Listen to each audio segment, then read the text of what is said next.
Halo guys, jumpa lagi dengan saya Indra Bimantara.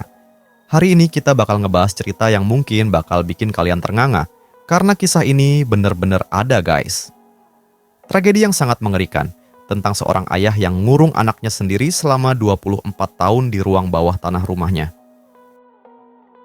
Kejadian ini terjadi di Austria, dan pelakunya, Josef Fritzl, dikenal sebagai salah satu pelaku kejahatan paling brutal sepanjang sejarah. Penasaran gak sih gimana ceritanya bisa terungkap? Jangan kemana-mana, kita bakal kupas tuntas semuanya. Tapi sebelum lanjut, pastikan kalian udah klik tombol like, subscribe, dan aktifin lonceng notifikasinya biar gak ketinggalan berita seru lainnya. Oke guys, tanpa berlama-lama, ini dia kisah kelam tentang Josef Fritzl dan putrinya, Elisabeth Fritzl. Jadi, gini ceritanya. Ada seorang pria bernama Josef Fritzl yang tinggal di kota kecil di Amstetten, Austria. Mungkin buat kita yang jarang dengar nama tempat ini, kayak biasa aja, tapi kalau udah tahu kisah ini, pasti langsung bikin kalian terkejut. Pada tahun 1984, Elisabeth Fritzl, yang saat itu masih remaja, dipaksa untuk tinggal di ruang bawah tanah rumah ayahnya. Awalnya, Josef bilang dia bakal bantu anaknya itu dengan membuatnya tinggal di ruangan yang aman. Tapi guys, ini bukan ruangan aman yang dimaksud, melainkan penjara pribadi buat putrinya. Josef dengan liciknya mengunci Elisabeth di ruang bawah tanah yang gak ada jendela, dan dia gak bisa keluar. Waktu itu, Elisabeth baru aja berusia 18 tahun, dan yang lebih mengerikan lagi, ini semua dilakukan oleh ayah kandungnya. Setelah dikurung, hidup Elisabeth berubah jadi mimpi buruk. Dalam ruang sempit yang gelap itu, dia nggak bisa keluar, nggak bisa ngapa-ngapain, bahkan nggak ada akses ke dunia luar sama sekali. Kalian bisa bayangin kan, gimana rasanya hidup tanpa matahari selama bertahun-tahun? Tapi itu bukan hal paling mengerikan yang dia alami. Josef ternyata nggak cuma ngurung Elisabeth, dia juga mulai melakukan hal yang jauh lebih buruk. Penyalahgunaan kekuasaan dan manipulasi. Ya, kalian nggak salah dengar.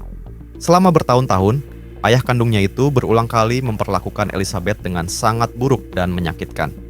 Bahkan Elisabeth hamil berkali-kali dan melahirkan 7 anak. Gila nggak tuh? 3 dari 7 anaknya dibesarkan bersama Elisabeth di ruang bawah tanah itu, hidup dalam kegelapan tanpa pernah melihat dunia luar. Sementara 3 anak lainnya dibawa ke rumah atas oleh Josef, yang bilang kalau itu anak-anak yang ditemukan di depan rumah. Benar-benar kebohongan yang sangat mengerikan. Bayangin aja, Elisabeth nggak cuma terisolasi secara fisik, tapi juga secara mental. Selama bertahun-tahun, dia harus berjuang sendiri untuk melindungi anak-anaknya, yang pada dasarnya nggak tahu apa-apa tentang dunia luar. Anak-anak itu cuma tahu kehidupan di ruang bawah tanah yang gelap dan sempit. Satu dari anak-anaknya, Kerstin, mulai sakit parah pada tahun 2008. Itu akhirnya jadi titik balik dalam cerita ini. Waktu Kerstin dibawa ke rumah sakit karena kondisinya yang sangat buruk, pihak rumah sakit mulai curiga dengan kondisi anak itu. Mereka mulai menyelidiki, dan akhirnya terungkap kebenarannya. Polisi mulai melakukan penyelidikan, dan pada bulan April 2008, mereka akhirnya berhasil menemukan Elisabeth dan anak-anaknya yang tersisa di ruang bawah tanah yang terkunci. Bisa dibayangkan betapa terkejutnya dunia waktu itu. Karena kasus ini sangat jarang terjadi dan betul-betul luar biasa jahatnya. Setelah penemuan ini, Josef Fritzl langsung ditangkap dan diadili. Kalian nggak bakal percaya kalau ternyata dia nggak cuma dipenjara untuk 1 atau 2 tahun, tapi dia dihukum penjara seumur hidup. Itu jelas sebuah hukuman yang pas buat seseorang yang telah melakukan kejahatan seperti itu. Setelah semua kejadian itu, Elisabeth dan anak-anaknya diberikan identitas baru dan dibawa jauh dari media dan perhatian publik untuk memulai kehidupan baru. Mereka nggak pernah lagi tinggal di Austria dan menjalani hidup dengan pengawasan ketat. Bayangin, mereka harus belajar hidup di dunia luar setelah selama ini terisolasi begitu lama. Namun, meski mereka jauh dari sorotan media, trauma dari pengalaman mengerikan itu pasti bakal terus ada. Apa yang mereka alami akan selalu meninggalkan bekas di hati mereka. Kasus Josef Fritzl nggak cuma bikin gempar dunia, tapi juga membuka mata banyak orang soal pentingnya memperhatikan tanda-tanda kekerasan dalam keluarga.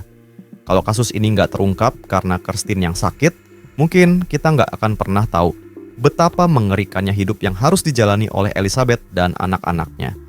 Kita juga harus sadar bahwa kejadian seperti ini, meski jarang, bisa terjadi di sekitar kita, bahkan mungkin nggak kita sadari. Itu sebabnya kita harus selalu waspada dan saling menjaga satu sama lain, terutama orang-orang terdekat kita. Jangan anggap remeh kalau ada yang terlihat aneh atau nggak biasa. Nah, itu dia kisah kelam tentang Joseph Fritzl dan keluarganya. Benar-benar mengerikan, bukan? Kasus ini benar-benar ngebuat kita berpikir panjang tentang kejahatan yang bisa dilakukan oleh orang yang paling kita percayai. Semoga kalian bisa belajar banyak dari kasus ini. Jangan lupa tulis tanggapan kalian tentang video ini di kolom komentar.